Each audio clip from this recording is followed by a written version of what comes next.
নমস্কাৰ ছাত্ৰ ছাত্ৰীসকল প্ৰথমে মই মোৰ ইউটিউব চেনেললৈ তোমালোকক স্বাগতম জনাইছোঁ 2025 বৰ্ষৰ যেটো HSLC পৰীক্ষা ফেব্ৰুৱাৰী মাহত অনুষ্ঠিত হ'ব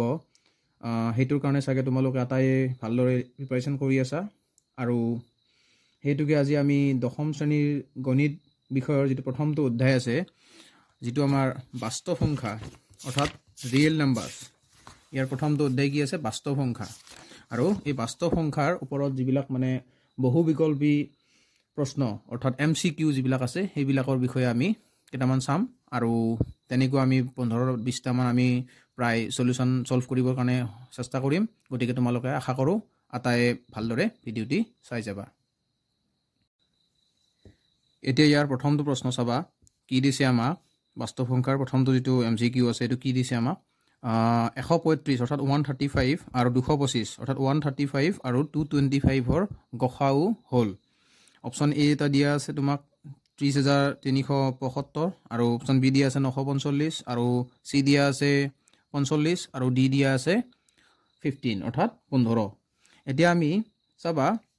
এইটোত যেতিয়া মানে কি ইউক্লিডৰ আমি কি কৰিম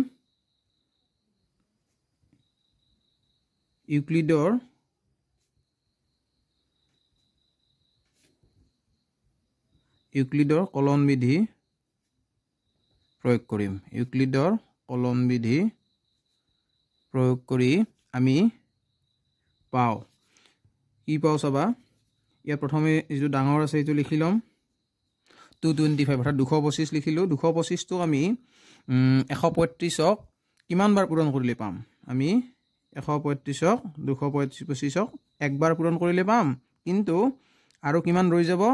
90 ৰৈ যাব সেই কাৰণে 90 টো আমি সাইডত ৰাখি দিলো আকৌ এবাৰ কাম হ'ব কি এই 135 যেটো থাকিল হেতুক আমি আকৌ এবাৰ 90 ৰ পূৰণফল হিচাপে লিখিম 90 পূৰণ 1 কৰিলেই পাম কিন্তু আকৌ ইয়াত 45 এটা ৰৈ যাব আকৌ এবাৰ ঠিক একেদৰে আগতবাৰ 135 ক কৰিছিল এবাৰ 90 ক তেনেকুৱা কৰিম 90 সমান 45 টো কেইবাৰ পূৰণ কৰিলে পাম 45 টো দুইবাৰ পূৰণ কৰিলে পাম কিন্তু 45 * 90 হ'ব গতিকে বাকি কি ৰব 0 আৰু এই বাকি 0 কেতিয়া ৰল যেতিয়া আমি 45 ক এই 45 টো 2 ৰে পূৰণ কৰিলো সেই কাৰণে ইয়াত কি হ'ব ইয়াত চোৱা তোমালোকে গতিকে এইটোৱে কি হৈ যাব গসাগু হৈ যাব গসাগু কাৰ হ'ব 135 আৰু 225 ৰ গসাগু কিমান হ'ব 45 অৰ্থাৎ 45 টো অপচন কোড আছে অপচন সি ত আছে ঠিক আছে ছাত্ৰছাত্ৰীসকল এতিয়া আমি আহিছো দ্বিতীয়টি প্ৰশ্ন দিলৈ দ্বিতীয়টি প্ৰশ্নত কি দিছে চোৱা তলৰ কোনটো পৰিমেয় সংখ্যা এটা পৰিমেয় সংখ্যা চাবলৈ হলে আমি প্ৰথমতে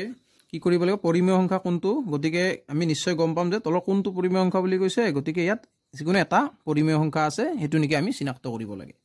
এতিয়া ইয়াত চোৱা অপচন 8 কি দিছে √3/2 দিছে আমি জানো যে এই √3 যেটো আছে √3 টো অপৰিমেয় সংখ্যা গতিকে √3/2 টো কি হৈ যাব অপৰিমেয় সংখ্যা সো এইটো এনসাৰ কি হ'ব নহব আকৌ চোৱা ইয়াত √2 আছে √2/ অপচন বি কি আছে √2/π আছে গতিকে √2 টো আমি জানো যে অপৰিমেয় সংখ্যা সেই কাৰণে এটো নহয় আকৌ চোৱা c2 কি দিছে অপচন সি √5/6 √5 টো এটা অপৰিমেয় সংখ্যা গতিকে এটো নহয় গতিকে হ'ব লাগিব কোনটো অপচন d2 এনেকৈ তোমালোকে ইলুমিনেট কৰিও চাব পাৰা তথাপিতো মই অপচন d2 দেখাই দিছো অপচন d2 কি দিছে চোৱা অপচন d2 আছিল কিমান 20/27 এইটো আছে এইটোক যদি আমি এতিয়া মানে অলপ সৰল কৰো তেতিয়া কি পাম চাবা এইটো কি পাম 3 * 3 √3 চোৱা ইয়াত √3 ৰ ভিতৰত কিমানটা তিনিটা তিনি আছে গতিকে দুটা তিনি আমি উলিয়াই লৈ আনিলে কি হ'ব এটা তিনি থাকি যাব অৰ্থাৎ √3 থাকি যাব আৰু তলত কি থাকি যাব √3 থাকি যাব এতিয়া দেখিলা যে ওপৰত √3 আছে তলত √3 গতিকে এই দুটা আমি ক্যান্সেল কৰি দিব পাৰো আৰু থাকি যাব কোনটো 3 টো অৰ্থাৎ √27/√3 মানে কি পাম আমি 3 পাই গলো আৰু এই 3 টো তুমিলোকে জানা যে এটো কি হয় পৰিমেয় সংখ্যা গতিকে পৰিমেয় সংখ্যা কোনটো হৈ যাব অপচন এই ডি যেটো আছে এটো হৈ যাব পৰিমেয় সংখ্যা আমাৰ তৃতীয়টি প্ৰশ্নটো কি দিছে চোৱা আটাইতকৈ সৰু যেটো সংখ্যাৰে √27 ক পূৰণ কৰিলে পৰিমেয় সংখ্যা পোৱা যাব সেই সংখ্যাটো হল অৰ্থাৎ √27 ক কিবা এটা সৰু সংখ্যালে আমি পূৰণ কৰিব লাগিব যেটোৰে পূৰণ কৰিলে এটা কি হৈ যাব এটা পৰিমেয় সংখ্যা পাম আমাৰ অৰ্থাৎ 27 যেটো আছে হেতু এটা অপৰিমেয় সংখ্যা তাক কি সৰু সংখ্যাৰে পূৰণ কৰিলে আমি এটা পৰিমেয় সংখ্যা পাম হেতু দিছে অপচন দিয়া আছে চোৱা এটো দিয়া আছে √27 বি টো দিয়া আছে 3√3 আৰু সি টো দিয়া আছে √3 আৰু ডি টো দিয়া আছে 3 সো এতিয়া আমি কি কৰিম আমাক কোনটো দিয়া আছিল √27 দি থৈ দিয়া আছে সো আমি কি কৰিম এটো √27 টো এনেকুৱাকে লিখি লম তাৰ পিছত চোৱা √27 টো আমি কেনে দৰে লিখিব পাৰো √27 টো 27 ক আমি কেনেকৈ লিখিব পাৰো 3 into 3 into 3 3 3 গুণ 9 9 3 গুণ 27 অৰ্থাৎ দেখা পালা 27 পাম অৰ্থাৎ ইয়াত 3 কি 3 দুটা আছে মানে একজোৰ হৈ আছে ইয়াতে আৰু এটা অকলে আছে আৰু একজোৰ হৈ থাকিলে আৰু স্কয়াৰ ৰুট থাকিলে আমি কি কৰিব পাৰো এটা 3 বাহিৰত উলিয়াই দিব পাৰো আৰু বেলেগ যেটো 3 থাকিল হেতু ভিতৰত সোমাই গ'ল এতিয়া দেখা পালো চোৱা ইয়াত √27 মানে কি হৈ যাব 3√3 হৈ যাব অৰ্থাৎ 3√3 ইয়াত এটা √3 এক্সট্ৰা হৈ আছে এতিয়া তোমালোকে যদি চোৱা এই যেটো এক্সট্ৰা যেটো √3 আছে এই এক্সট্ৰা √3 যেটো থাকি গ'ল ইয়াতে এই এক্সট্ৰা √3 টোৰে যদি আৰু এটা √3 দিয়ে যদি আমি ইয়াক মাল্টিপ্লাই কৰি দিও অৰ্থাৎ কি কৈছো চাবা 3√3 into √3 তেতিয়া কি হৈ যাব চাবা 3√3 into 3 অৰ্থাৎ এটো হৈ যাব আৰু তেতিয়া কি হৈ যাব 3 into √3 আৰু মানে ইয়াত দুটা থাকিল ন 3 তেতিয়া ক্যান্সেল এটা গুছি যাব গৈ কিনে এটা থাকি যাব ৰুটৰ বাহিৰত এটো 9 হৈ যাব আৰু এটো কি হৈ যাব এটা পৰিমেয় সংখ্যা অৰ্থাৎ যদি √27 অৰ্থাৎ 3√3 ক যদি আমি √3 ৰে মাল্টিপ্লাই কৰো অৰ্থাৎ কিমান ৰে মাল্টিপ্লাই কৰিলো √3 ৰে মাল্টিপ্লাই কৰো তেতিয়া কি হ'ব এটা পৰিমেয় সংখ্যা পাই যাম যেটো নেকি 9 অৰ্থাৎ ইয়াৰ অপচন কোনটো হ'ব অপচন সি টো হ'ব কাৰেক্ট আনসাৰ এতিয়া ছাত্ৰছাত্ৰী কল আমি 4 নম্বৰ প্ৰশ্নটিলৈ আহিছো 4 নম্বৰ প্ৰশ্নটি কি দিছে চোৱা √7 এটা অপচন এ দিছে অখণ্ড সংখ্যা অপচন বি দিছে পৰিমেয় সংখ্যা অপচন সি দিছে মৌলিক সংখ্যা আৰু অপচন ডি দিছে অপৰিমেয় সংখ্যা চোৱা √7 যেটো আছে এটো আমি সকলোৱে জানো কি হ'ব এটা অপৰিমেয় সংখ্যা সো এটো কি হৈ যাব √7 এটা অপৰিমেয়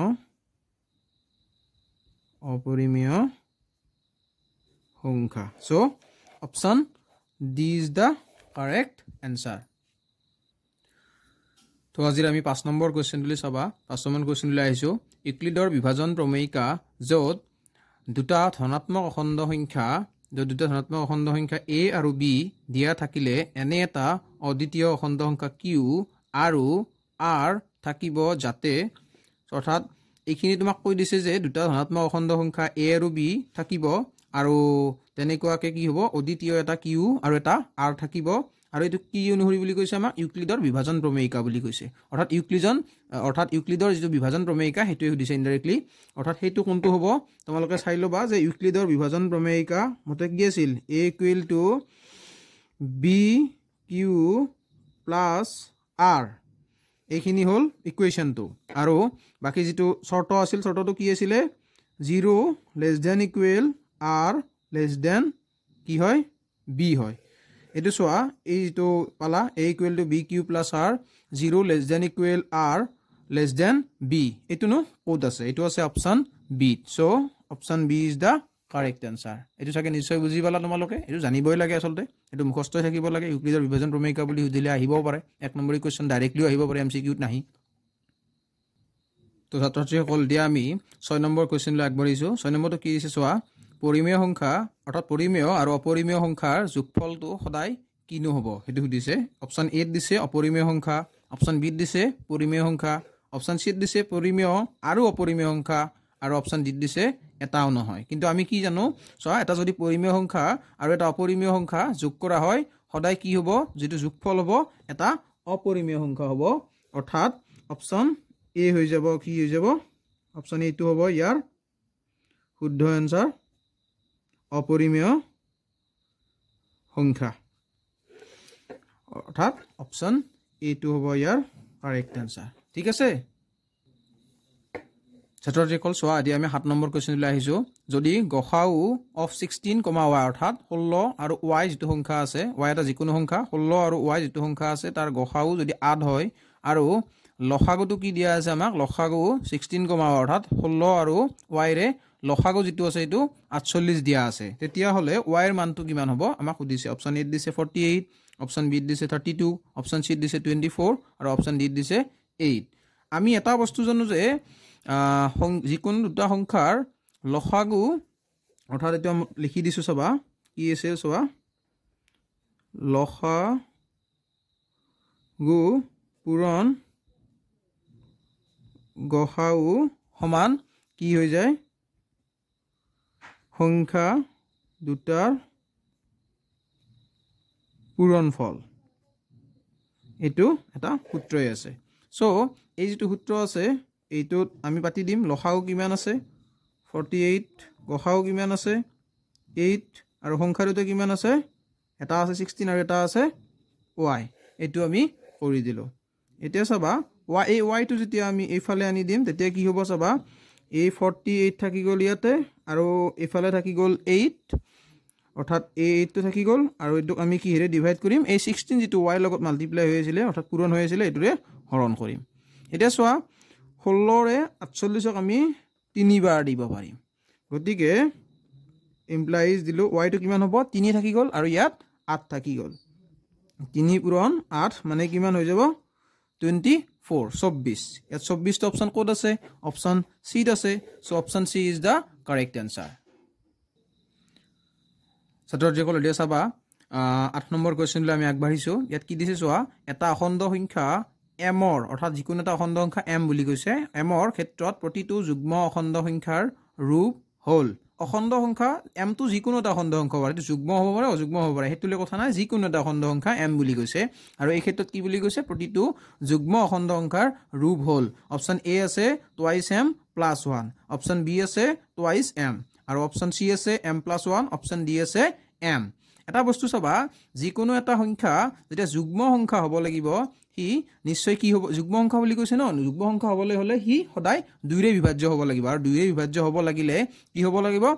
এটো দুৰ গুণিতক হ'ব লাগিব এটোটো দুৰ গুণিতক নহয় কাৰণ দুৰ গুণিতক 2i m তো দুৰ গুণিতক হয় কিন্তু প্লাস 1 এটা আছে গতিকে এটো এটা কি হৈ যাব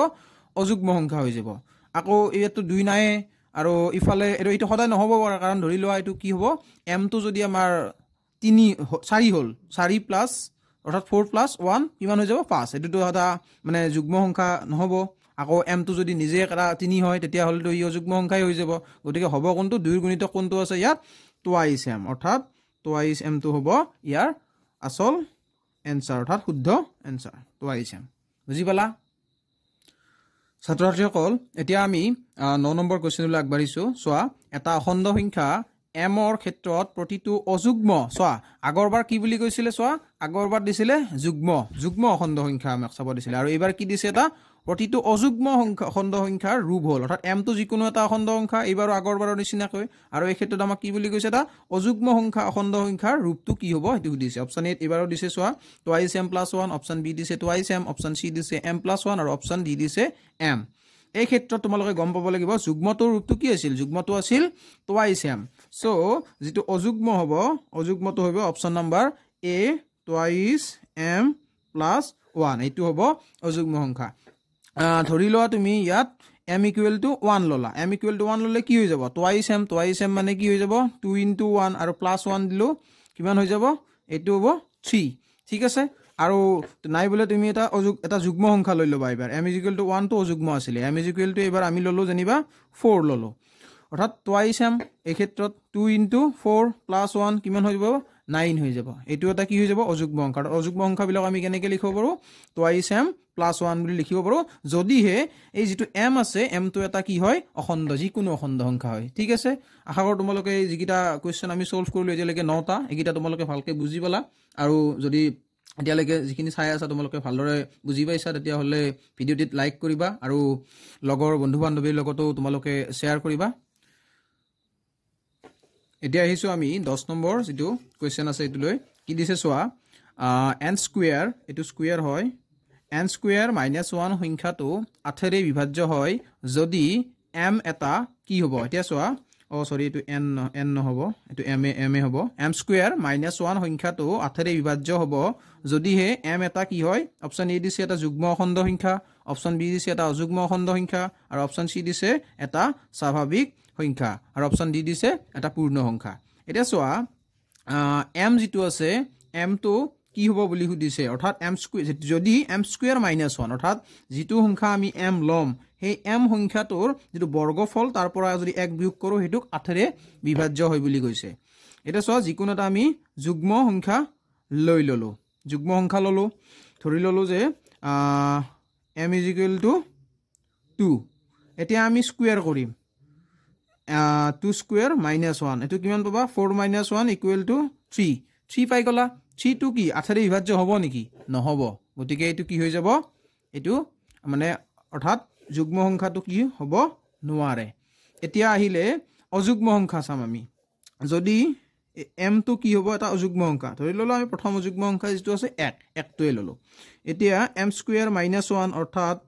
1 স্কয়াৰ - 1 1 স্কয়াৰ - 1 মানে কিমান 0 আৰু এই 0 টো তোমালোকে জানা 0 টো 8 ৰে হৰণ যায় হয় না নাই কাৰণ 0 ডিভাইড এটো 8 কৰিলে আমি কি পাম 0 পাম আকৌ নাই বলে তুমি কি লবা m = অলপ ডাঙৰ সংখ্যা ললা যেনিবা 5 ললা এতিয়া m স্কয়াৰ - 1 টো কিমান হৈ যাব 25 - 1 25 - 1 মানে 24 আকৌ চোৱা 24ক যদি আমি 8 ৰে ডিভাইড কৰো তেতিয়া আমি কি পাম 3 পাম অৰ্থাৎ এনেকৈ যদি আমি অযুগ্ম সংখ্যা অৰ্থাৎ অযুগ্ম সংখ্যাবিলাক লৈ থাকো অযুগ্ম খণ্ড সংখ্যা লৈ থাকো তেতিয়া সদায় এই যেটো m স্কয়াৰ - 1 আছে এটো 8 ৰে বিভাজ্য হ'ব সো অপচন বি টো কি হৈ যাব শুদ্ধ উত্তৰ হৈ যাব অৰ্থাৎ এটা অযুগ্ম সংখ্যা হ'ব লাগিব m তেতিয়া m স্কয়াৰ - 1 সংখ্যাটো সদায় 8 ৰে বিভাজ্য হ'ব বুজি পালা নিশ্চয় এতিয়া আমি আহিছো আমাৰ যেটো 11 নম্বৰ কোৱেশ্চন এলৈ সোৱা কি দিয়া আছে যিকোনো দুটা ধনাত্মক অখণ্ড সংখ্যা a আৰু b ৰ বাবে গসাউ অফ ab অৰ্থাৎ ab ৰ যেটো গসাউ পূৰণ লসাগু অফ ab অৰ্থাৎ a আৰু b দুটা ধনাত্মক অখণ্ড সংখ্যা বুলি ক'লে সেই দুটাৰ গসাউ আৰু লসাগুৰ পূৰণফল সৰি এটো 0 লিখা গৈছে এটো নহব এটো কোৱেশ্চন মাৰ্ক হ'ব লাগিছিল কোৱেশ্চন মাৰ্ক দিয়া আছে অৰ্থাৎ গসাউ আৰু লসাগুৰ পূৰণফল যেটো হ'ব হেতুনো কি হ'ব সুধিছে আমাক অপচন a দিয়া আছে 1 অপচন b দিয়া আছে a * b / 2 অৰ্থাৎ a পূৰণ b হৰণ 2 c টো দিয়া আছে a/b আৰু d টো দিয়া আছে a পূৰণ b আৰু এটো এটা সূত্ৰই আছে তোমালোকক মই অলপ আগৰ যেটো MCQ কৰাইছিলো তাতে দেখাই দিছিলো যে যিকোনো দুটা সংখ্যাৰ লসাগু আৰু গসাগুৰ পূৰণফল সদায় কি হয় সংখ্যা দুটাৰ পূৰণফলটো সমান হয় গতিকে এই ক্ষেত্ৰত অখণ্ড সংখ্যা দুটা কি দিছে a আৰু b দিছে সো অপচনটো হ'ব a পূৰণ b কিমান নম্বৰ অপচন আছে d নম্বৰ অপচন আছে option d is the correct answer ঠিক আছে এতিয়া আমি আগবাঢ়িছো আমাৰ যেটো 12 নম্বৰ কোৱেশ্চন এটো চাবা 2 কিউব ইনটু 3 স্কয়াৰ আৰু 2 স্কয়াৰ ইনটু 3 কিউবৰ লসাগু হ'ব অৰ্থাৎ যেটো দুটা সংখ্যা দিয়া আছে 2 কিউব ইনটু 3 স্কয়াৰ আৰু 2 স্কয়াৰ ইনটু 3 কিউবৰ লসাগু কিমান হ'ব সুধিছে আমাক দিয়া আছে option a 2 cube option b দিয়া আছে 3 কিউব অপচন c দিয়া আছে 2 কিউব ইনটু 3 কিউব আৰু অপচন d দিয়া আছে 2 স্কয়াৰ ইনটু 3 স্কয়াৰ এটা সব প্ৰথমটো কিমান আমাক কি দিয়া আছে প্ৰথমটো আমাক দিয়া আছে ইয়াতে 2 কিউব ইনটু 3 স্কয়াৰ এটো যদি আমি বহলাই লিখো অৰ্থাৎ আমি যেটা কিউব আছে 2 কিউব আছে অৰ্থাৎ 2 3টা পূৰণ কৰি লিখো পূৰণ আছে মাজত আৰু 3 স্কয়াৰ আছে অৰ্থাৎ 3 দুটা পূৰণ হৈ আছে এতিয়া আকৌ চাবা নেক্সট যেটো সংখ্যা আছে সেকেন্ড সংখ্যাটো এটো কি আছে 2 square into 3 cube 2 square into 3 cube এটোও আমি যদি এনেকুৱাকে বহলাই লিখো কি হৈ যাব 2 ইনটু 2 ইনটু 3 কিউব অৰ্থাৎ 3টা আছে এতিয়া আমাক যেতিয়া লসাগু উলিয়াব দিব অৰ্থাৎ লসাগু যেতিয়া উলিয়াব দিব তেতিয়া আমি কি কৰিম সোৱা কোন ইয়াত 2 আছে 3 আছে ইয়াতো 2 আছে 3 আছে 2 কোনটোত বেছিকে আছে 2 আমি দেখিছো যে তলটো 2 স্কয়াৰ অৰ্থাৎ দুটা আছে আৰু ইয়াতো কি আছে 2 কিউব অৰ্থাৎ 3টা আছে ইয়াৰ পৰা আমি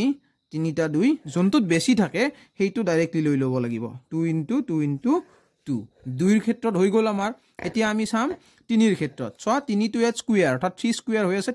দুটা 3 আছে দুটা আৰু ইয়াত 3 কিউব আছে 3টা 3 আছে আৰু এই ক্ষেত্ৰত আমি যেতিয়া লসাগু উলিয়াম তেতিয়া যেটোত বেছি থাকে হেতু লম ইয়াত 3 স্কয়াৰ আছে ইয়াত 3 কিউব আছে অৰ্থাৎ এই 3 কিউব যোনটোত আছে হেতু 3 বেছিকে আছে অৰ্থাৎ 3টা 3 আছে সেই 3টা 3 আমি এনেকে লিখি দিম লসাগুৰ ক্ষেত্ৰত অৰ্থাৎ লসাগুটো হৈ যাব কিমান 2 3টা আছে অৰ্থাৎ 2 কিউব ইনটু 3 3টা আছে কিমান হৈ যাব 3 কিউব এতিয়া সোৱা 2 কিউব ইনটু 3 কিউব কোনটো অপচনত আছে সোৱা অপচন সি আছে 2 cube into 3 cube option C is the correct answer আশা কৰো তোমালোকে এটো বুজি পালা ভালকে এৰে সোয়া 13 নম্বৰ কোৱেশ্চনত কি দিছে তলৰ কোনটো পৰিমেয় সংখ্যা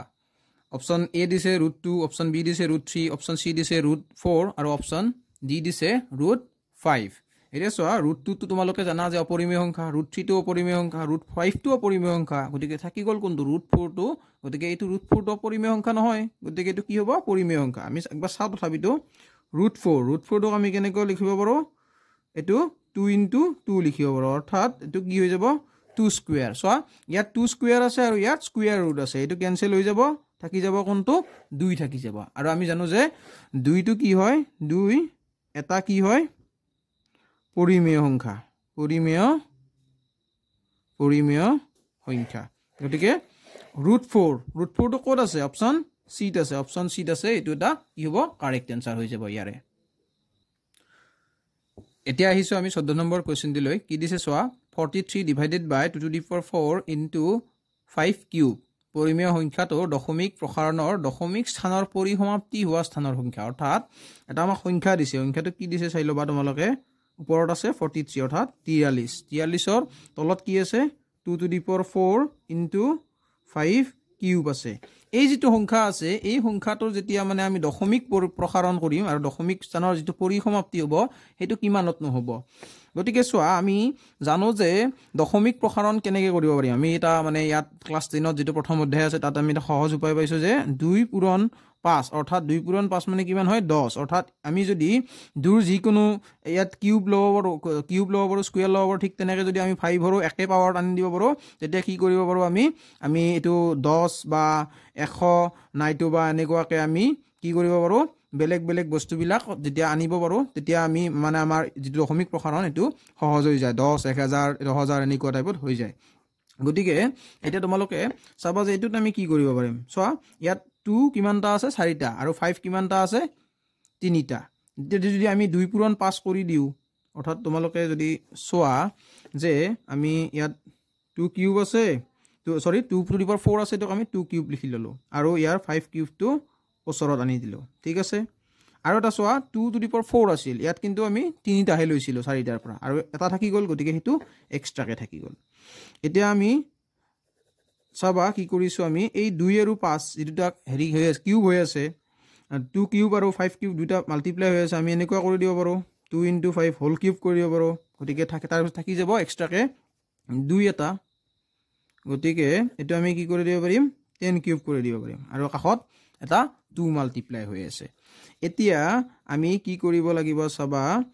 এই যেটো 43 আছিল 43 টোৰ লগত আমি এটা 5 মাল্টিপ্লাই কৰি দিলো আৰু এই যেটো 10 কিউব আছিল ইয়াতো 10 কিউব * 2 * 5 এটা কৰি দিলো তেতিয়া আমি কি পাই যাম সোয়া 43 * 5 আৰু 10 কিউব টোক আমি 1000 লিখি দিলো পূৰণ 2 পূৰণ 5 মানে কিমান 10 লিখি দিলো গতিকে এটো লেখা বলা যে 45 * ইমান আৰু এটো 1000 আছিল 1000 ৰ লগত আৰু কিমান পূৰণ হল 10 টা পূৰণ হল 10000 হল গতিকে আমাৰ এইটো পাম মূল সংখ্যা 43 ক যদি আমি 5 ৰে পূৰণ কৰি দিও 5 3 * 15 হাতি গল 1 আৰু 5 4 * 20 আৰু হাতে যোৱা 1 ৰ হৈতে কি হৈ যাব 215 হৈ যাব আৰু তলত থাকি যাব কিমান 10000 বুলি কোৱাৰ লগে লগে কিমানটা শূন্য থাকিলে ইয়াত 4টা শূন্য থাকিলে অৰ্থাৎ আমি যদি এটো দশমিকত লিখো তেতিয়া কি হৈ যাব 0.0215 অৰ্থাৎ এই যে দশমিক আছে দশমিকৰ পিছফালে কিমানটা থাকিল এটা দুটা তিনিটা চাৰিটা থাকিল অৰ্থাৎ এই যেটো অপচন আছে দশমিকৰ যেটো পৰিসমাপ্তি কেতিয়া হ'ব 4টা স্থানৰ পিছত হ'ব এইটোই হ'ব তোমাৰ কাৰেক্ট आंसर ঠিক আছে এতিয়া আমি আহিছো 15 নম্বৰ কোৱেশ্চন দিলৈ ইয়াত কি দিছে সোয়া 96 অৰ্থাৎ 96 মৌলিক সংখ্যাৰ পূৰণফল হিচাপে প্ৰকাশ কৰা বুলি কৈছে অৰ্থাৎ 96 তো কি কৈছে মৌলিক সংখ্যাৰ পূৰণফল হিচাপে প্ৰকাশ কৰিব দিছে সো এর অপশন এ দিছে 2 to the power 4 into 3 option B দিছে 2 to the power 5 into 3 সি তো দিছে 2 to the power 4 into 32 আৰু ডি তো দিছে 2 to the power 6 এতিয়া সোয়া আমি কি কৰিম যেটো 96 আছে এই 96 ক আমি ডিভাইড কৰিম কিহেৰে মৌলিক সংখ্যাৰে যেটো 2 যুগ্ম হয় আমি প্ৰথমে 2 ৰে ডিভাইড কৰিম তেতিয়া আমি কি পাম এটো 48 পাম 48 টো আকৌ যুগ্ম ইয়াত আকৌ 2 ৰে ডিভাইড কৰিম 24 পাম 24 আকৌ 2 ৰে ডিভাইড কৰিম তেতিয়া 12 পাম আকৌ তাক 2 ৰে ডিভাইড কৰিম যেহেতু 24 টো এটা যুগ্ম সংখ্যা 6 পাম আকৌ 2 ৰে ডিভাইড তাৰ পিছত কি থাকিব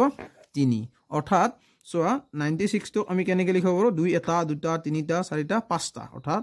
2 into 2 into 2 into 2 into 2 আৰু লাষ্টত এটা কি আছে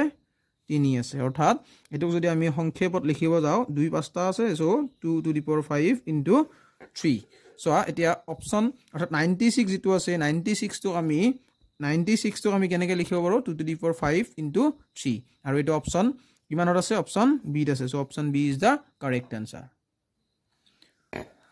এতিয়া সোয়া 16 নম্বৰ কোৱেশ্চনে কি দিছে যদি লসাগু of 91 and 26 অৰ্থাৎ 91 অৰ্থাৎ 91 আৰু 26 ৰ লসাগু যেটো আছে হেতু 182 হয় তেতিয়া হলে গসাগু of 91 and 26 কিমান হ'ব হেতু আমাক সুধিছে অৰ্থাৎ লসাগু অৰ্থাৎ 91 আৰু যেটো 26 আছে ইয়াৰ লসাগুটো যদি 182 হয় আৰু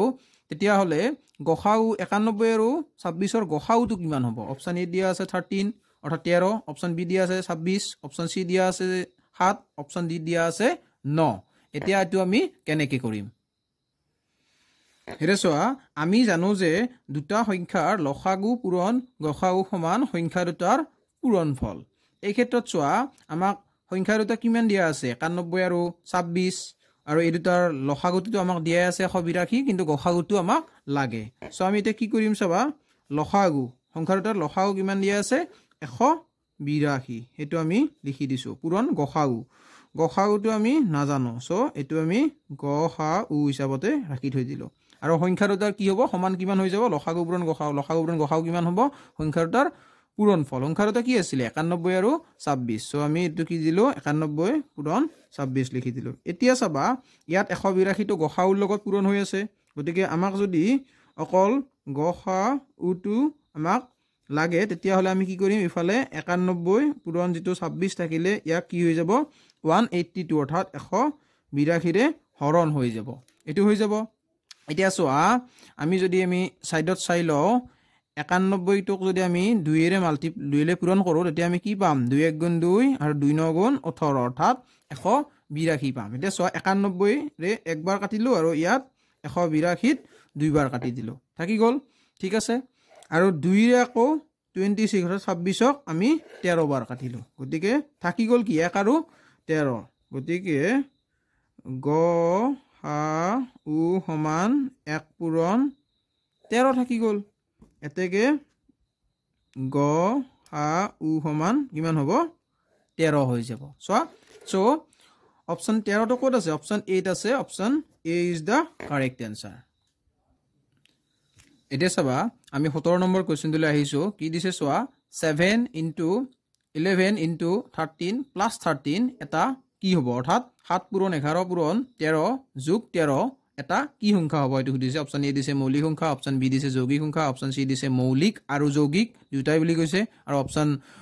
ডি টো দিয়া আছে এটাও নহয় সো আমি কি কৰিম আমাক যেটো দিয়া আছে হেতু আমি প্ৰথমতে লিখি লম 7 পূৰণ 11 পূৰণ 13 যোগ 13 ঠিক আছে এটা তুমি তোমালোকে দেখা পাইছা চোৱা মাজত এডাল যোগ চিন আছে আৰু ইপিনেও 13 আছে আৰু ইপিনেও 13 আছে সো আমি কি কৰিব পাৰিম এই যেটো 13 আছে 13 টো আমি কমন লব পাৰিম ব্ৰেকেট দি দিলো প্ৰথমটো 13 লগত কি পূৰণ হৈছিল 7 আৰু 11 গতিকে ইয়াত ভিতৰত 7 পূৰণ 11 থাকি গল মাজত কি আছে যোগ চিন আছে সো যোগ চিনটা দি দিলো আৰু ইয়াত কি আছিল 13 আছিল 13 টোৰ লগত একো নাই মানে কি 13 পূৰণ 1 হৈ আছিল নাই গতিকে এটো কি হ'ব 1 হৈ যাব ঠিক আছে ইয়াত থাকি গল ইয়াতো সৰি 13 টোই থাকি গল আৰু ভিতৰত কি থাকি যাব 7 পূৰণ 11 77 যোগ 1 থাকি গল অৰ্থাৎ এটো যদি আমি লিখিব যাও কি হ'ব 13 পূৰণ 78 হৈ যাব সো আমি জানো যে 78 যেটো আছে এই 78 টো এটা কি এটা যুগ্ম সংখ্যা অৰ্থাৎ যুগ্ম সংখ্যা আৰু তাৰ উপৰি কি 78 ৰ বিভিন্ন ধৰণৰ উৎপাদক আছে গতিকে এটা কি যৌগিক সংখ্যা আৰু যেটো 13 টো পূৰণ হৈ থাকিব গতিকে 13 পূৰণ 78 টো কি হৈ যাব এটা যৌগিক সংখ্যা হৈ যাব ঠিক আছে যৌগিক সংখ্যা ঠিক আছে এতিয়া যৌগিক সংখ্যা অপচন কোনটোত আছে অপচন বি টোত আছে আমাৰ যৌগিক সংখ্যা সো এটো হৈ যাব যৌগিক সংখ্যা এটা চোৱা 18 নম্বৰ কোৱেশ্চনে কি দিছে তলৰ কোনটো এটা অপৰিমেয় সংখ্যা ইয়াত অপচন দিয়া আছে অপচন এ টো দিয়া আছে 0.1428714287 এটো যদি তোমালোকে চাব যোৱা চোৱা যেটো 1414257 অৰ্থাৎ 14257 14287 অৰ্থাৎ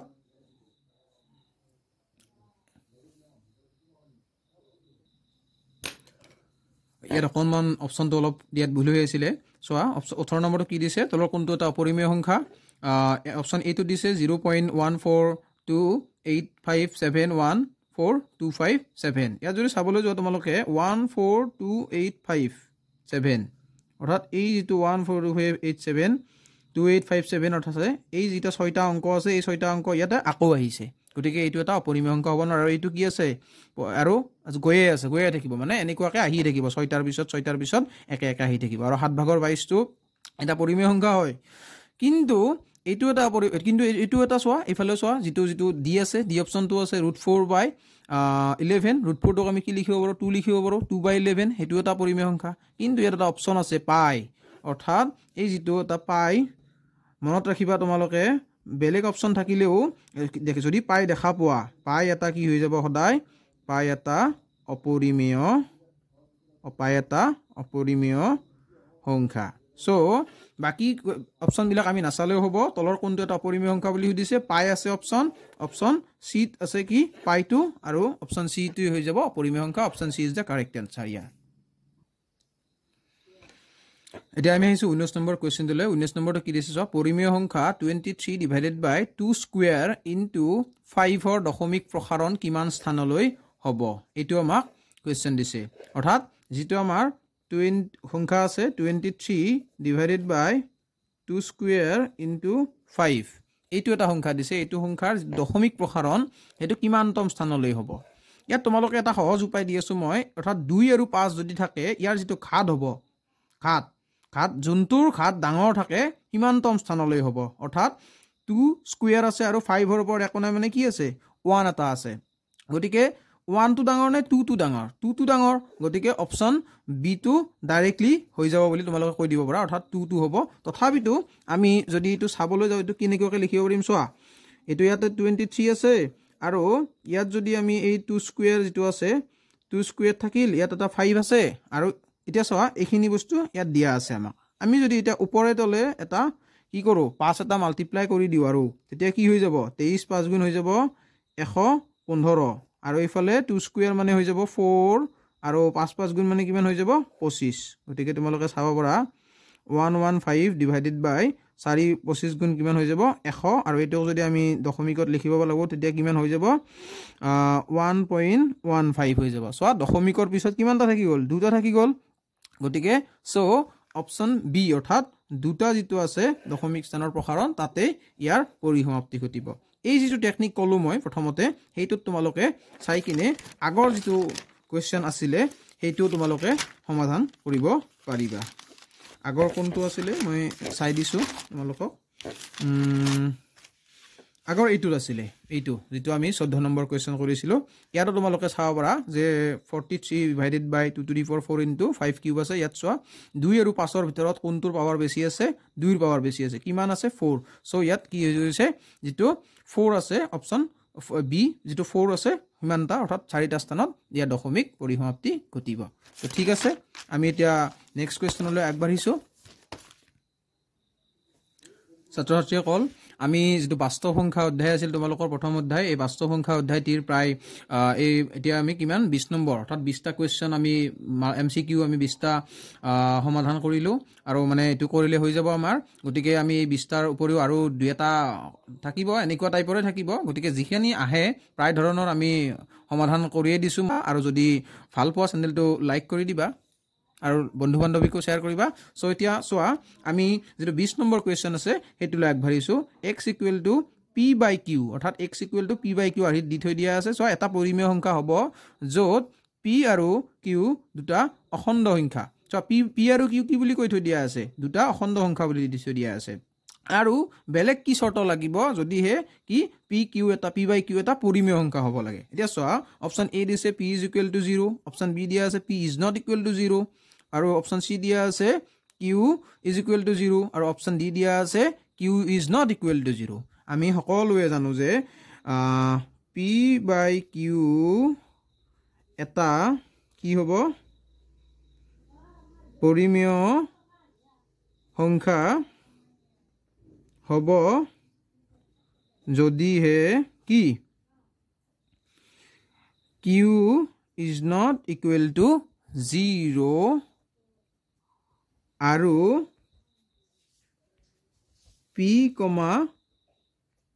q দুয়োটাই কি হ'ব অখণ্ড সংখ্যা সো আমি কি পাই গলো q to 0 হ'ব নোৱাৰিব q is not equal to 0 option D আছে q is not equal to 0 so option D is the correct answer so এতিয়ালৈকে আমি 20টা কোৱেশ্চন সমাধান কৰিলো এই 20টা কোৱেশ্চন আশা কৰো তোমালোকে ভাল পালা আৰু তোমালোকে চাবা বুজি পাবা নিশ্চয় প্লাস মই যিমানখিনি পাৰো সহজকৈ তোমালোকক বুজাবলৈ চেষ্টা কৰিছো আৰু যদি কিবা কাৰণত কোনবাটো ডাউট থাকে তোমালোকে কমেন্ট কৰি কমেন্ট বক্সত সুধিবা আৰু আগলৈ আমাক